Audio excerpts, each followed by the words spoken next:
The guys behind the From Corner to Corner podcast are diving deep into Montgomery County High School sports with the Community Trust Bank Coaches Corner. Join us as we talk local high school athletics with your local coaches.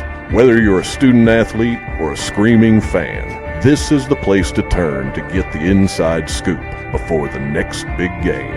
And now it's time for the show with Sean Kiper, Neil Payne, Adam Muncy, and Wes Crouch.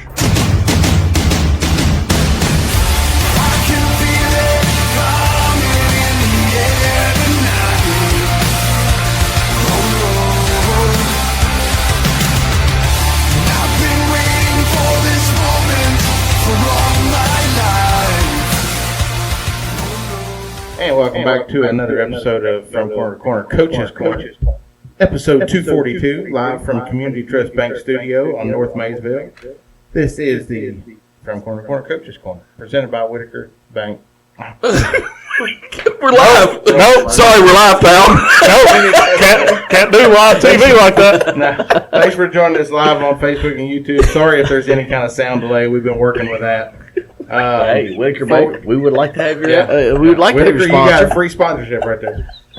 Before we get started, let's take a moment to thank our sponsors, the real ones, for making this all happen. Community Trust Bank, Kimsoft, 22 Sweet Treats, CRC Renovations, Kentucky Realty Group, Jacob's Auto Body, Kelwell Commissary, and Simply Secure, and Brent Wee Hunt's Kentucky Farm Bureau in Frenchburg, a sponsor of the Athlete of the Month for Menifee County. While you're watching, go ahead and take a second to hit that like button and subscribe and share this out for your friends so they can hear it. Joining us tonight, we have University of Cumberland's men's basketball coach, Matthew Daniel. Matthew, thank you for joining us. Woo! Sorry about the delay there, Coach. That's okay. I appreciate you guys having me. I'm honored to be on. Awesome. So Adam is the one that invited you. You've got some history here. Why don't you tell us a little bit about yourself? For those of us that don't know who you are. Sure. Yeah. No. I grew up the son of a high school coach. My dad coached me at Rowan County High School in Moorhead, Kentucky, and grew up there in Moorhead, and then made my way to University of Cumberlands as a player. Came down here and played for Coach Don Busher down here at University of Cumberlands, and shortly after graduating from there, I actually made my way up to Montgomery County and began my coaching career there at Montgomery under Happy Osborne. The 1 year that Happy coached at Montgomery County was my first year coaching, and then we spent 7 years there, 2 as an assistant, 5 as a head coach before heading back down here to Williamsburg and getting an opportunity to coach in college. I'm married to my wife. She also a Cumberlands grad, Amber Daniel. She was a great player here at UC and is a teacher here in the Whitley County school system. And we've got 3 sons. Camden is 10, Beckham is 7, and Crew is almost 3. Fantastic. So 2 more, and you'll have a basketball team. We are out of the baby game. We were. Well, never say never. We were done at 2, and then we weren't done. So. No more kids for us. Look, I got 2 boys. If you want to go ahead and put them on full scholarship, we'll form the team right now. Well, I bring 6 to the table, so I mean it had to be co-ed, and we have bench players. I can't believe it's been 10 years already since Happy was here. That's crazy. Because that's 2014, right? Yeah. So you were here 2014 to 19, right? Yeah, well, I guess our first year, 2012, 2013 was our first year. And Happy was the reason, I played against Coach Osborne when he was the coach at Georgetown. I was playing here. Obviously, Georgetown's one of our big rivals. So that was my connection to Happy in the first place. Just kind of through different avenues, that's how I got to Montgomery County. I didn't have any other connection other than Happy and just from playing against them. You actually coached my cousin, Cody Parsley, here. Yeah. He's a bum. You can go ahead and say it. No, never. I love Cody. It was great to coach and enjoyed our time together. Actually, we lived in the same subdivision. I don't know if Cody and Violet and them, they still live there, but that's what the first house that my wife and I bought was in that subdivision. Well, Violet and Mike are still there. Cody's finally hit the road. He's out in Carlisle. Okay. Had to get him up out of there, huh? Yeah, it's time for him to move on. Yeah. So, Coach, when you left here, did you ever think college was an option, or did you want another high school job, or what? Yeah, I think, I kind of did always. I was intrigued by college. Once you dive into the high school game, sometimes those pathways to college are not as straight as maybe jumping right into the college game, doing GA or hopping into an ops job on a staff. So, I went into high school again. Like I told you guys, my dad was a high school coach, so that was kind of the life I grew up in, and kind of thought that was going to be my path. Actually, previous to me coming back and being Coach Butcher's assistant at Cumberlands, he had offered me the job previously, and I had turned it down to stay at Montgomery. And when it came back around that I got an opportunity, I jumped on it, and forever grateful that Coach Butcher, again, that's the guy that I played for and coached under. Forever grateful that he gave me the opportunity, because really I didn't have a ton of lifelines in the college game. So, you needed somebody that believed in you, despite the fact I didn't have really any recruiting base, any recruiting knowledge, so to speak, any ties. He gave me an opportunity to do it, and, got to learn a lot from him for 2 years. And then, fortunate enough that when he decided to retire, that they handed it to me. But my path has been a little bit unique for guys that want to get into college. I don't know that I would recommend my trajectory, even though it did work out well for myself. And you turned into Coach of the Year, so I guess you're doing all right. Well, listen, any coach that brags on Coach of the Year, man. Coach of the Year has happened to the team with good players. I had really good players this year, and that's more of a faction of that than the coaching. I was just blessed with guys that could put the ball in the rim and played the way that we wanted to play. So I'm going to take not very much credit. Humility is actually on our board in the locker room as one of our 4 pillars. So I'm going to give those guys the credit before I take any myself. So, Coach, you talked about moving from the high school game into college, and you talked about having zero recruiting experience, really. So, how tough of an adjustment was that for you? Some of it here is different. It's kind of a 365 thing. You're always recruiting, even when you're not actively calling and researching and talking to coaches and talking to kids, talking to parents. You're always researching and seeing who might fit, and there's a little bit of an art to putting a roster together. You got to know what you need and what makes sense. You're not just out here, putting assets together. You want to put a roster together that makes sense from a technical standpoint. Guys that make sense playing together. So a little bit of that. You don't just try to get a bunch of the best players you can get. They got to make sense, and you got to work at it. You got to make connections. You got to stay on the phone and get out and about. So a lot of it is just a little bit of work.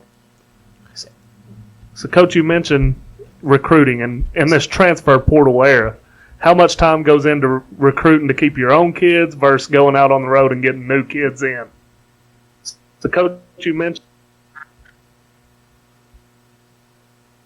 Yeah, the transfer thing, it's kind of hitting everybody. We actually had one of our best players this year is looking into the portal, looking to see if there's any Division I's out there that may be interested in him.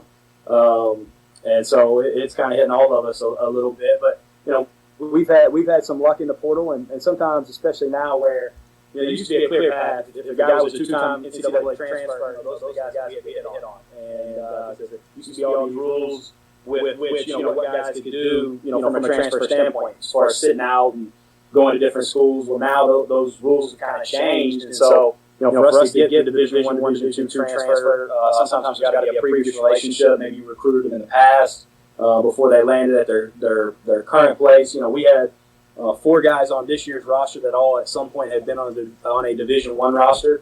And really each one of them you look at, they all had a prior relationship with us. Whether we recruited them in the past, they knew our assistant, whatever it was. There was some kind of previous relationship, but in the day of the transfer and NIL and all those things, you just gotta, sometimes you gotta get lucky, and again, sometimes you just gotta have connections, and we've been, again, this past group, we were really lucky to have those connections and find the right guys to put a team together. So, when you're going out and recruiting, you're not only trying to sell the kids on the university, you're also trying to sell the kids on yourself, so to speak. So, how do those conversations go? Yeah, well, we start with, we've got a great school. Our school's done really well in a lot of respects. Our whole athletic department's done really well. So we've had a lot of success. Our men's basketball program, it speaks for itself, so to speak. On the NAIA level, we've been to 30. I think this year made 32 national tournaments, which is second most of any NAIA team in the country. So we've had a lot of success. So we're able to sell that. We recruit a lot of guys that have ambitions of playing professionally. Whether it be abroad or whatever. And so we've had some success getting guys overseas to different professional opportunities. And I think that and guys got to trust you. They've got to trust that you have their best interests at heart, that you're going to do right by them. I think guys come in on visits, they see that we are about what we say we're about. We're going to treat them right and hold them accountable and do those things. But I think recruiting a lot of times just comes down to relationships and if it's a good fit. And again, we've been fortunate enough to find enough good fits here of late that it's worked out well for us. Coach, we had a question posted on our Facebook page yesterday that somebody was asking, and it kind of stemmed from the fact that obviously UK's had the coaching change, looking at players staying, transferring, things like that. One of our passionate listeners and sometimes fill in on the show was asking, that posed the question, was like, how do you feel about the guy that has put his name in the portal but is still kind of hanging around and stuff like that? Like, I know a lot of coaches are like, if you put your name in the portal, you're gone. Others are like, you put your name in the portal and you want to come back, I'm welcoming you with open arms. How do you feel about that? Yeah, it's so interesting. We've got a guy on our team. A guy actually led us in scoring at the end of the year. When our points per game worked out, he was our leading scorer. Didn't start a game, came off the bench the entire season, but led us in scoring. He was just a sophomore. Came to us from a junior college, and he's kind of testing, what's out there for him. We don't have a portal, so to speak, but he's seeing what's out there at the Division I level for him, and getting intel and coming back. And the thing that's nice, again, he and I have a great relationship. He's got 2 years of eligibility left. He's open and honest with all the things that he's getting, and if he decides, he tells me tomorrow that he's coming back, we're gonna take him back, because again we've built a good relationship with him.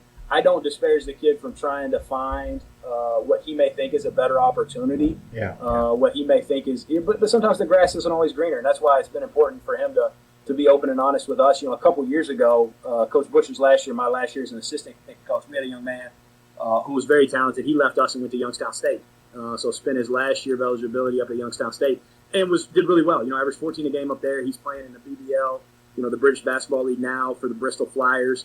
And that was probably best for his career, best for what he needed to do as a basketball player. He'd accomplished a lot at the NAIA level and wanted to see if he could, if it translated to a higher level, and it did for him. And I think the young man that we've got now, I think it could. It may not, maybe not this year, maybe next year. But I know he's got a home here.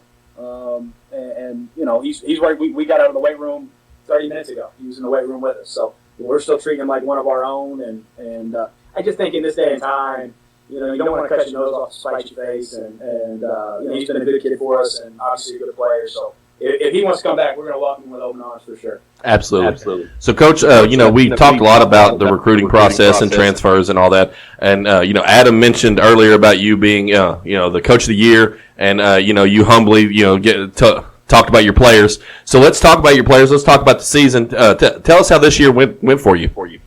Yeah, we did really well. I kind of mentioned all the success that we've had, at the NAIA level on a national scale. We've been at 32 national tournaments, but we had not won a regular season conference championship in 21 seasons. So that was a big goal for us. So we were able to accomplish that. We were able to win the Mid-South. And again, if you know anything about NAIA basketball, I think our league is the best in the country. You look at Georgetown, who's had a ton of success. Freed Hardman is now in our league out of Tennessee. They actually just won the national championship. Shawnee State was in our league. They left. They went to a different conference, but while they were in our conference, they won a national championship. So our league is as good as it gets, at our level. So, for us to win a regular season title, I thought that was really, really important and something we'd really strive for. But we had Player of the Year in our conference. A young man named Jonathan Brown was a senior, transferred to us from the University of Montana, played up there for the Grizzlies. He just last week just signed with an agent, so he's going to be playing professionally. He was kind of the catalyst for our team when he decided to take his last year, and he decided it was going to be with us. It really kind of set us up on a path for the season that we had. But Jonathan had a great year. He was Mid-South Conference Player of the Year. He's first-team All-American, NABC All-American, all of that, which was really, really important.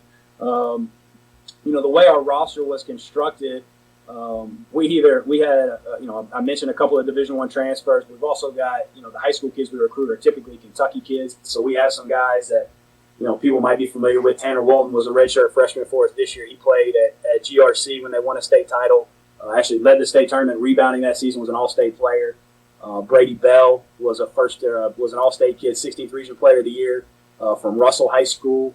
We had two young men from South Laurel down here in our part of the state, down in London. Matt Cromer was a first-team All-Stater. Had a great year, started every game for us. And then J.J. Ramey was a senior. He was all-conference this year, but was an all-state kid in high school. So our recruiting is a lot of high school kids. We try to center that around Kentucky, and then we try to get the best transfers we can get. The kid I mentioned earlier that's kind of testing what's out there, Anthony Johnson, came to us from Northeast Mississippi, community college in Mississippi. Had a great year. Again, led us in scoring. Didn't start a game all year. Came off the bench. But it was a really good group, a really unselfish group with all the talent. And again, the Division I transfers. We really shared the ball well. We were 7th in the country in scoring. We averaged close to 88 points a game. So we played very fast. And we didn't have for 88. We only had one guy average almost 15 points a game. So very balanced. We had 5-6 guys in double figures, another couple guys kind of knocking on the door double figures. So we committed to a way that we wanted to play, and our guys kind of saw that through. And it's a fun way to play basketball. We're gonna run up and down. We're gonna push on makes and misses, and we're gonna shoot a lot of threes. And again, our guys took to it. And but they're the ones that made the baskets. I didn't score any points all year. I didn't get any assists, and I didn't get a lot of assists anyway. So. Again, credit those guys for making the plays and making our year as special as it was. So, Coach, what is something that you look for in a player when you're looking at somebody who can come to the University of Cumberlands? Yeah, well, I think that the talent. Obviously, we're trying to recruit talented basketball players. I think that goes without saying. But we try to build relationships with guys, and we want high character guys. We think we have a really good. I know the word gets used a lot and sometimes overused. We have a really good culture here of really good guys, guys that mesh well together. I think you look at, again, the unselfishness of this group and them all putting their own needs aside, so to speak, from a scoring standpoint and individual accolades and always putting the team first. That's something we always look for in guys. And we look for good students, guys that want to be in college, want to get degrees. We've yet to – I mentioned we've had a lot of guys play professionally, but we've yet to have a guy play in the NBA. So each of the guys, even if they get a chance to play professionally, they're going to have a job after basketball's over, and we want to try to set them up and make sure that they get that degree, and we're going to try to hold them accountable in the classroom just like we do on the floor. So high character guys and the talent, those are I think the main two things that we're looking for in recruiting specifically. Coach, I'm interested to hear. Being a head coach at the high school level and the college level, obviously then you get to go out and recruit your team. What's the biggest difference coaching wise? Yeah, I think you hit on it. The way that we play here, the way that I enjoy coaching from a stylistic standpoint, we're able to do that here because I can get the players that fit that system. High school, sometimes you are kind of gearing your system around what you had. Some of the mistakes I made as a high school coach, frankly, were just not matching our talent with how we played. And I think that was a mistake I made. But I got the Montgomery job. I was 24 years old, and I was super young and inexperienced and made some mistakes. And I think that's the biggest thing now. I don't really. I can play the way that we want to play. Our team can play the way that we want to play based on those type of guys we don't get. And so, that's the main thing. I think our ability to score the ball again this year specifically, scoring became really pretty easy for us. Again, 88 points a game is a lot in a 40-minute game. I don't let runs bother me. Maybe like you would in a high school game, a 6-0 and 8-0 in a high school game seems so detrimental because, again, a lot of games are in the 40s, and for us, we can rip off a 15-17-0 run in a heartbeat ourselves. So I think there's some, from a flow standpoint, you look at the game a little bit different. High school versus college. But at the core, basketball's got to go. You got to find ways to manufacture basketball. You got to stop you from scoring. So a lot of similarities, but there are some different biggest from the style standpoint. We can kind of pick the guys we want to run those plays that we like. I know. I don't have a question right offhand, but I mean, I do know that. When you drive by the University of Cumberland, and we do that very often going down to Tennessee, it's an immaculate setting. I mean, it's right there off the interstate. Everybody can see, other than, the arena that you all play in. But, I mean, everybody can see that they're not fooling around down there. They spend the money to make sure that students have what they need down there. It looks like.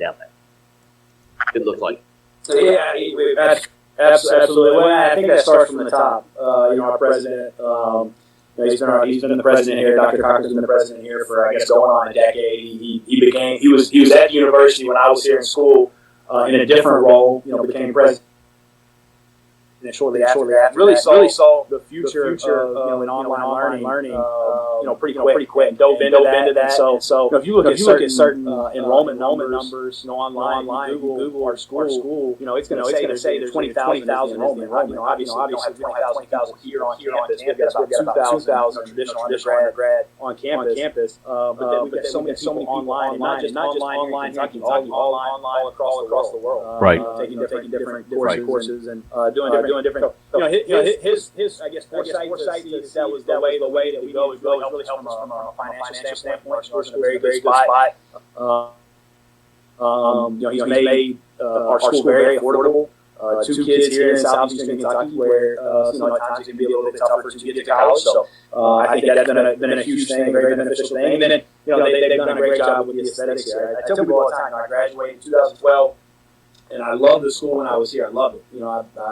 I'm Patriot through and through, but we're miles ahead of where we were at that time. So just thankful to be a part of a place that obviously I hold so dear to my heart, but also a place that's just, frankly, John Way, I'm in this office quite a bit. You want to see our facility. We take great pride in all of our facilities, but our gym specifically is top of the line. So to be able to get kids down there to see where you all play, do you all have like clinics, camps, stuff like that you all put on for, the high school athlete? Yeah. We each of the past 2 summers we've had an elite camp, a prospect camp that we put on here. It's usually a 1-day camp. We haven't set the date for this summer. Obviously, when we do, we'll be pouring information out, but. The last 2 summers have been really good. We've actually extended a couple of offers from our camp. A couple of scholarship offers. We're able to scholarship at a pretty high rate. We have the max that we are allowed here at the NAIA. But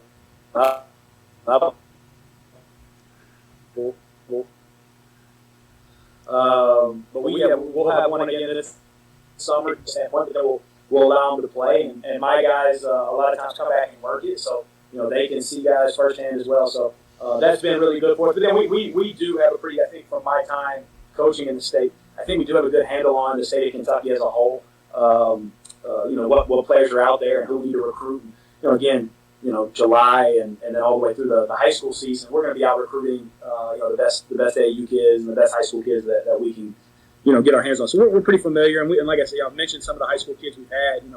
Really all the Kentucky kids that we've got were all all state level players here in Kentucky, and that's been really beneficial for us. And I think just us continuing to do that, continuing to recruit Kentucky has helped us build our brand a little bit here in Kentucky. I think it has meant a lot to us.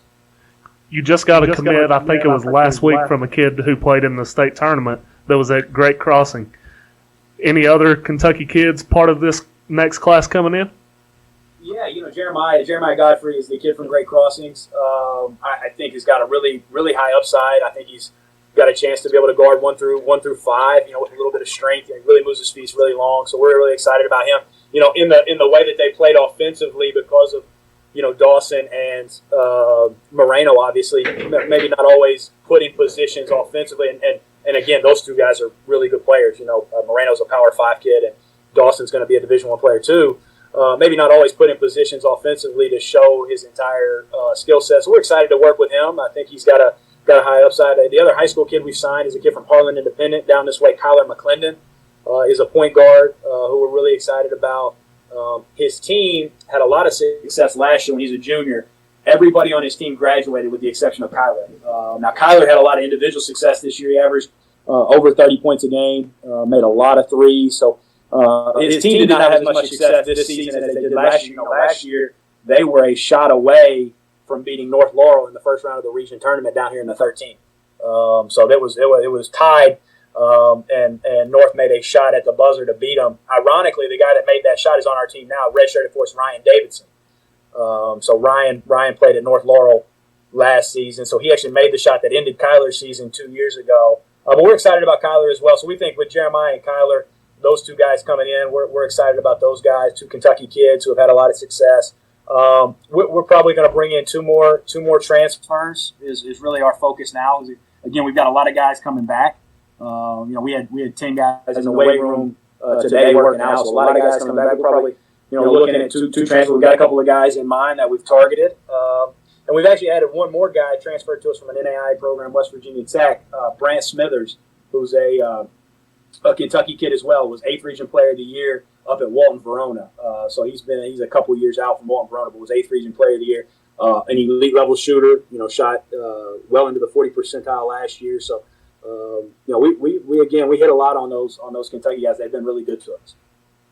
Coach, Wes was talking about your all's campus, and athletics across the board at the University of Cumberlands have all been pretty successful lately. How is the student support? Do you all get a lot of fans out to games?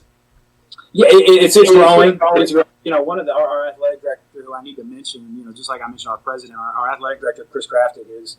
He's top of the line. He does a great job. And when he became athletic director, he kind of implemented this one big team atmosphere, where it was, you're not going to be so much segregated with your teams. You're going to get out and you're going to support everybody. And because of that, I think the way in which we all pull for each other is really unique, really special. You mentioned the success we've had.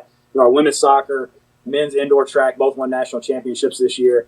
Baseball and softball were both in the World Series last year. Our women just made a run to the Final Four. So we had a great season. You look at athletics across the board, we've had a lot of success. We're still trying to grow our following in the community. And that's, again, I think what's helped us having a successful season has helped that, will help that. The way the NAIA has set up the national tournament now is you have to win 2 games at a host site to make it to Kansas City. So the Sweet 16 is in Kansas City, Missouri. But you got to win, the opening, they call them pods, the opening pod to get there. Well, because we were such a high seed, we got to host our pod. So 4 teams come here, winner goes to Kansas City. The atmosphere at both of those games was electric, was fantastic. And that was while students were on spring break.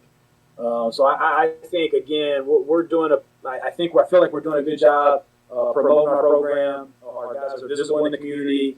We do a bunch of different service projects. Here in Williamsburg and in the local communities. And I think that's gone a long way in, again, just kind of, promoting our guys and building our brand and what Cumberlands basketball we want it to be.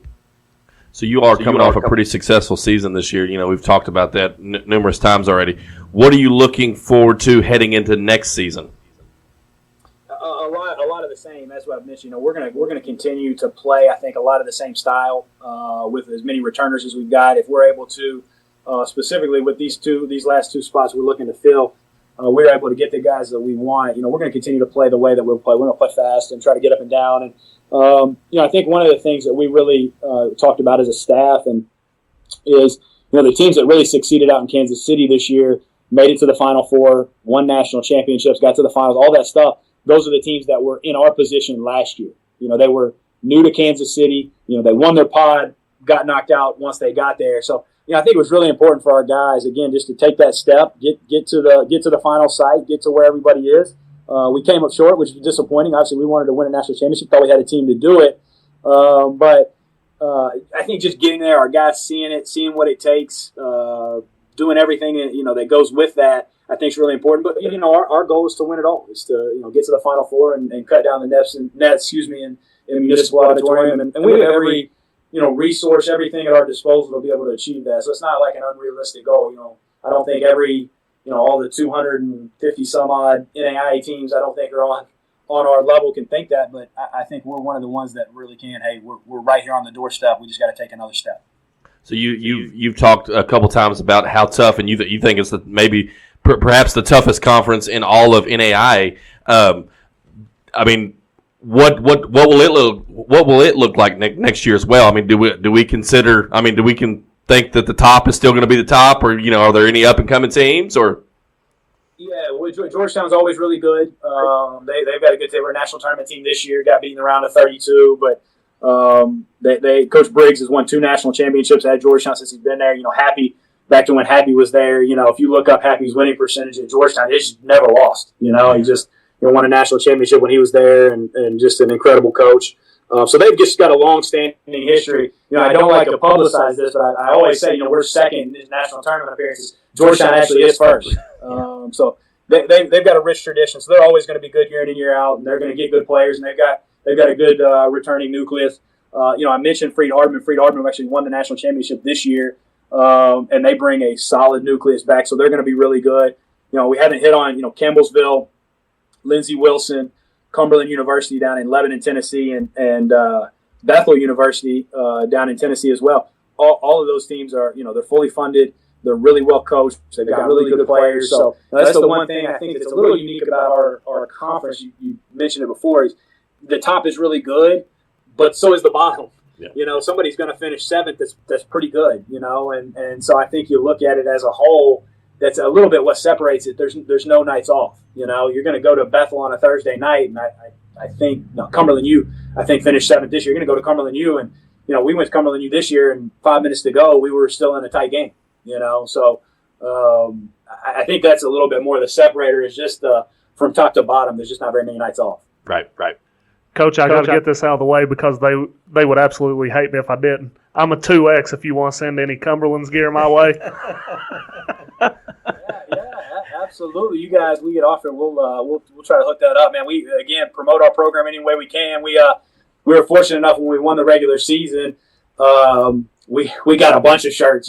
Some of them were sent to us, others donated and whatever. So I've got some gear. You guys let me know on size. I'd be happy to have you guys repping. I'm surprised it took him that long to ask for the gear. We're almost able. The technical difficulties at the beginning probably it threw me off for a little bit. But you mentioned about supporting each other, and you mentioned when you came here, Happy's the reason you came here. Something I've noticed, you and Coach Dustin Howe were together on staff, and still at the big games, you still come back to show up to support Dustin. What's that relationship like? The thing with, man, what a tough, he's been on your show probably a handful of times. He casts a large shadow. I don't even know if I'm worthy after Dustin's been on your all show. So, no, he's a good friend. Obviously, when we were on staff together, and then he coached with me when I became the head coach. And when you get a guy that again, very special to me, very important to me, but went through a lot of the ups and downs that we had, and was right by my side the whole time. I sometimes feel it's like the least I can do is to be there and support him, and obviously did a great job. And even when I wasn't able to get back and watch, I don't think from afar, I don't think anybody else was cheering on the Lady Indians like I was. So I was following every game and checking stats and checking in with him. So it was a good relationship, still a good relationship. Obviously, don't get to see each other like we once did, every day, but still somebody that I rely on and trust. And so still bounce a lot of ideas off of him. And even though, again, him coaching girls and me coaching at the college, we can't run a lot of the same things. And sometimes our games are a little bit different. We still bounce things off of each other. And it's just been a very beneficial relationship for me, for sure. So, what? Oh, go ahead.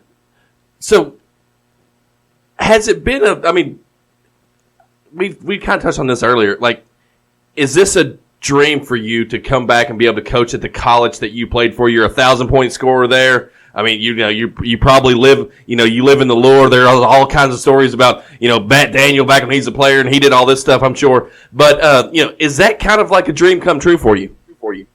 It's absolutely been a dream. I love, like I mentioned earlier, you cut me open. I'm a Patriot through and through. I made the decision to come here when I was a senior in high school, and Coach Busher recruited me, and had some other options, but it felt right for me to come here, and I'm thankful that I did. Obviously, I got here, had a successful career, as you mentioned, as a basketball player, but even more than that, grew in a lot of ways while I was here, academically, socially, all those things as well. I think which speaks to, how special our university is. Met my wife, if I hadn't come to Cumberland, I wouldn't have met her. And so, again, just really thankful that I made the decision to be a Patriot way back when I was 18 years old. And, just as thankful that I'm a Patriot, today. Again, when I got out of college, didn't necessarily see this being where I'm at, but I'm one of the things we try to preach to our guys is just to be appreciative for the opportunities that you have, be appreciative for what you've got, and don't delay gratitude. So anytime I get to brag on our school and tell people about what we have here at Cumberlands and put it in a really good light, I'm going to do it because I do. I love this place very much, and it's a destination job for me. I love it here. You were talking about the 20,000 enrollment. I am one of those recent graduates. I graduated last year with my master's, and looking at going back and get my rank 1 from there. But I can vouch. I mean, the programs are great. The staff is great. Anytime you had a question, there was always somebody there to answer it. So I am a Patriot through and through as well. But you cut me open, and it's a St. Catherine College Patriot. We're not open anymore. So, I'm a de facto University of Cumberland's Patriot now. So, when I was in school, St. Cat was actually in our league before it closed down. So they spent a couple of years. I don't know if you know JT Burton or not. I know JT Burton very well. Yeah. So JT was the coach there. Yeah. And man, now you go to St. Cat on a Thursday night, and those baseball guys on the stage. Now that's a different type of atmosphere. You got three bleachers on each side. We had a heck of a time over at St. Cat. The first year they got in our league after going from a junior college to a 4-year, they were bottom of the league. You got 2 pretty easy wins. It didn't take long, and JT got him some guys in there, and they made the national tournament. I want to say my junior year. I mean, I had a really good team. JT, we actually played JT. JT's at Tusculum now. Mm-hmm. We actually played an exhibition down at Tusculum this year, early in the year. Coach was kind enough to allow us to come down there and play at 11 a.m. Really a unique thing. We played at 11 a.m. in front of, they had a bunch of school kids for a field trip. So packed house down there at Tusculum. It was an awesome way. Honestly, we won, which was even made a little bit sweeter. But it didn't count on our record. Really, we got 29 wins. They didn't get taken a win from us. But really, I think a lot of JT and St. Cat as a whole, it's a really unique place. Yep. So you mentioned the guy that recruited you is also the guy that was still head coach that you took over. What's one thing? Is there anything that's still a stamp from that program, from that era to your era? I think a lot. His name's Don Busher, Coach Busher. In my phone, and I have my phone is littered with coaches. There's only one coach in my phone. Coach Busher is coach. I'll never call Coach Busher Donnie ever. Cause he is my coach. And I'm fortunate enough. Coach still lives here in Williamsburg. His wife actually still teaches here at the college, so we have a great relationship. We eat lunch probably once a week. We talk on the phone a couple times. Other than that, so he still comes to practice. He complains that we don't play enough defense. But in a lot of ways, we're still a lot of the same. We still have a lot of the same core values. We believe in a lot of the same things. I joke, since 1979, Coach Vernon took over in 79, so 79-80 was his first year. Coach Busher was his assistant from, I think, 90 to 2000. Coach Busher takes over in 2000 and was the coach all the way up until 2020 or 21. And then I took over for Coach Busher. We've had, 2 straight coaches both last 20-odd years, and both of them very defensive-minded. Coach Vernon, that's who our court is named after, is a legendary coach. In his day, he's got 500-plus wins. Been to the NAIA Final Four, just a legendary coach. Anybody, especially in small college circles, but even, people that really are familiar with college basketball, Randy Vernon is a legendary name, and rightfully so. And was a defensive-minded guy, so really held his hat on defense. And Coach Busher kind of took that. And so I joke when I get to see those guys, especially together, they spent 40 years building up a defense. It only took me 3 to break it down. So we just put a little bit higher emphasis on putting the ball in the hole. So I was going to say you play 3. It sounds like you play 3 and D like a lot of the NBA does, but you just play 3 and then the D just kind of falls off. We're just hoping you miss, So no, we do. I joke, man. We spend a lot of time in practice on defense. We do a lot of this, a lot of defensive drills. I probably. We can hold guys a little more accountable on the defensive end, and but that's probably the next step for us. Again, if we want to make that jump to, regular season champ, make it to the Sweet 16, we're gonna have to stop people. We're gonna have to get our defensive field goal percentage down there a little lower. And I don't think we'll ever be a team because of our pace. I don't think we'll ever be a team holding teams in the 50s and 60s. So teams are gonna score because we're gonna play fast. But we've got to make it way more inefficient. And, again, if we want to take that next step. Sounds good. Guys? I don't have anything else. All right. Well, listen. We want to thank you very much for taking the time to come on the show. And for being patient. Definitely being patient. Because, it wouldn't be our podcast if we didn't have some sort of little bit of a technical difficulty. That's our niche. That's Technical difficulties is our actual niche. I love it. No, it was all good. No worries. But thanks for coming on the show. I hope everybody takes some of this information and checks you all out. Either go down and take in a game or just, hey, I think I want to go to University of Cumberland. It's only an hour and 49 minutes. Yeah, it's not that far. It really isn't. Get on 75 and go. We can be like the Cumberlands College game day. Yeah, come on, we'll do it. We'll get you guys chairs on the floor and everything. We'll get people in the stands with some signs. Don't make this with a good time. This is dry. It is. It's straight interstate from where you guys are, 64 to 75, and you can be here in no time. And again, our school is very affordable.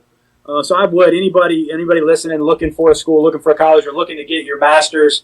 Doing some grad work, give us a look. I think it's you'll have a good experience. And if you do decide to come to a game, since COVID, we made it free to come to games.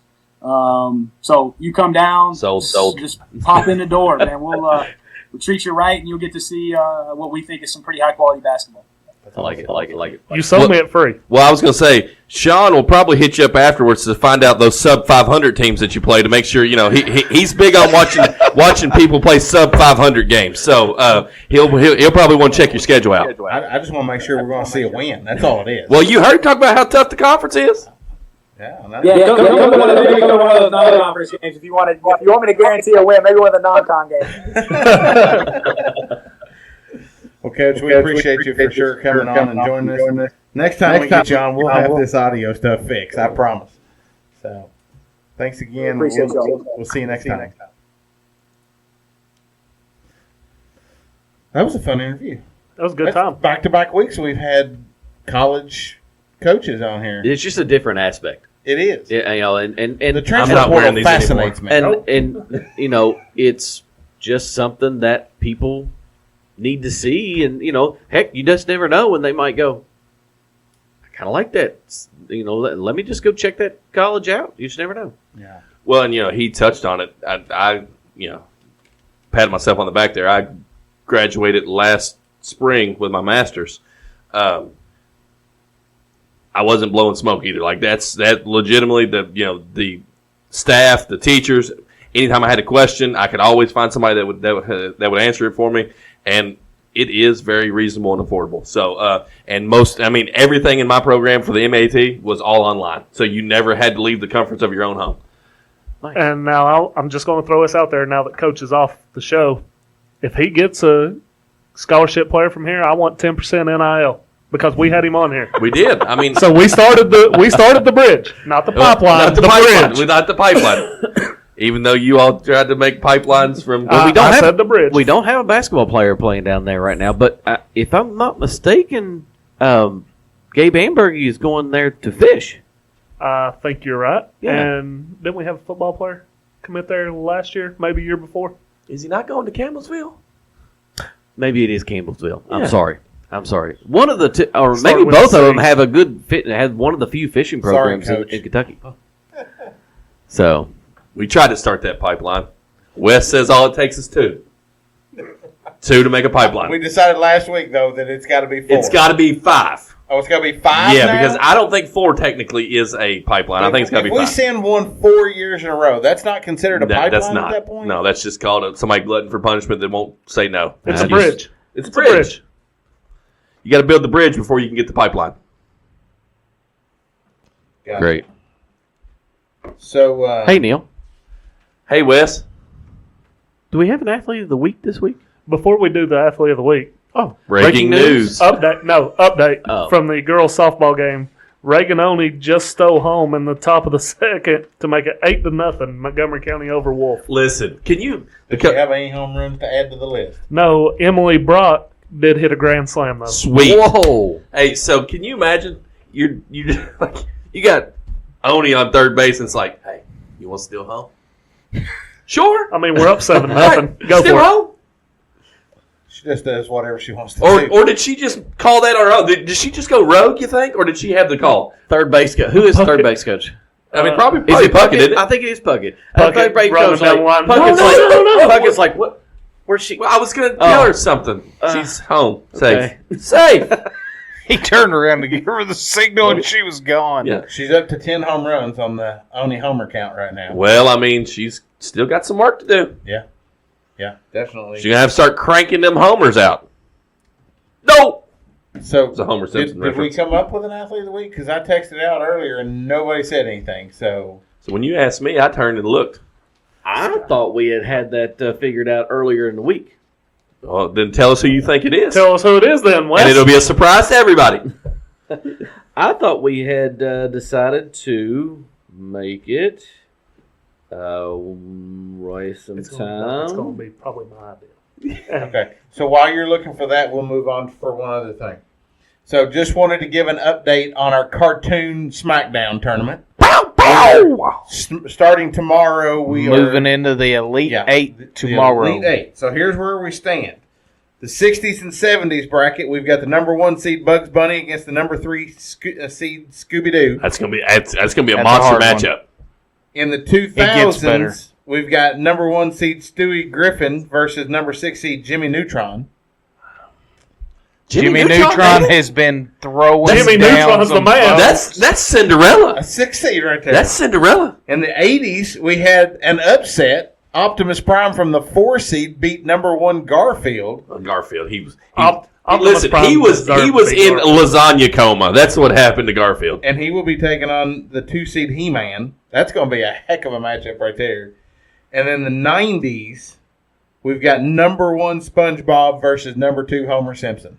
I was really Nope. upset SpongeBob made it. I wanted Tommy. Was it Tommy Pickles or was it Tommy Doug? Pickles.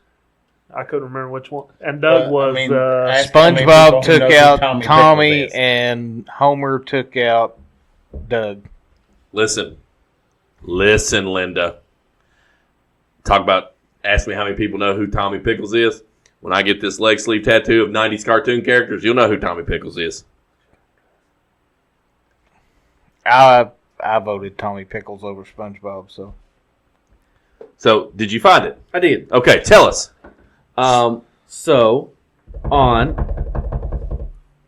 Saturday, April the 13th, we took on Lafayette. Lafayette. You're right. I know where you're going with this.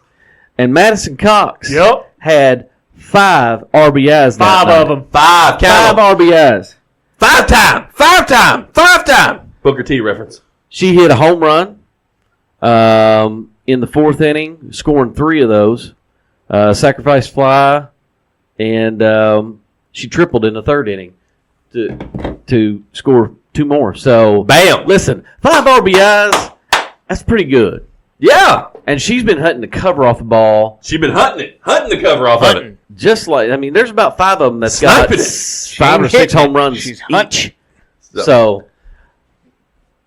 congratulations. Congratulations. To our Madison Kimsoft Kimsoft, Athlete of the Week, Madison Cox. Woo! But I'm going rogue here for a second, if y'all don't mind. I don't mind at all. Sean, do you mind? Okay, I'm going to go rogue. You go rogue? I can't imagine.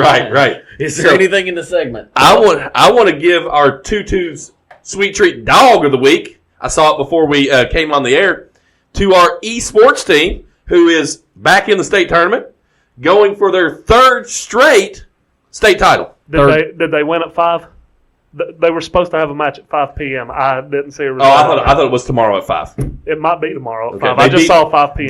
They beat Greene County today or yesterday. How many state tournaments do they have a year there? Well, there's Spring like, and fall. I was gonna say, and there's different games. Yeah. So, Yeah. but so because we give our Tutu Sweet Treat Dog of the Week to the esports team. Why, Darren? Because they got that dog in them. All right. Well, there we go. We wrapped up some business there. So Did they got the dog in them, or do the thumbs have the dog in them?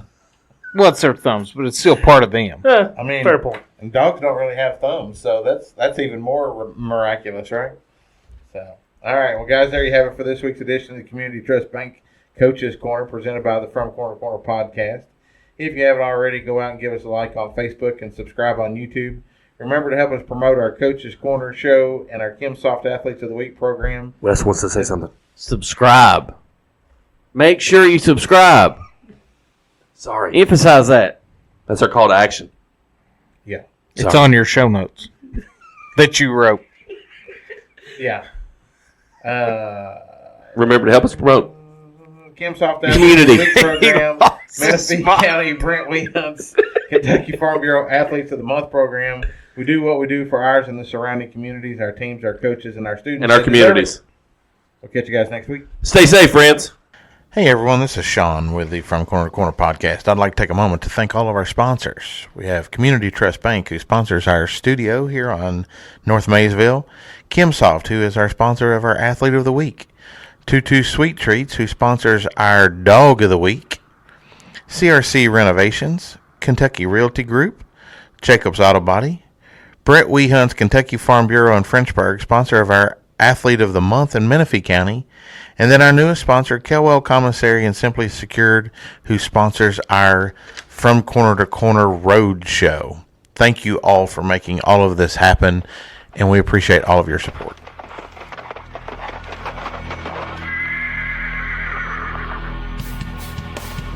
The Moco Four Horsemen would like to thank you for listening to From Corner to Corner. Be sure to go out and follow us on Twitter, on TikTok, on Facebook, Instagram, and even YouTube. Whatever podcast platform that you listen to us on, be sure to go out and give us a 5-star review. Thanks as always, and we look forward to seeing you next week.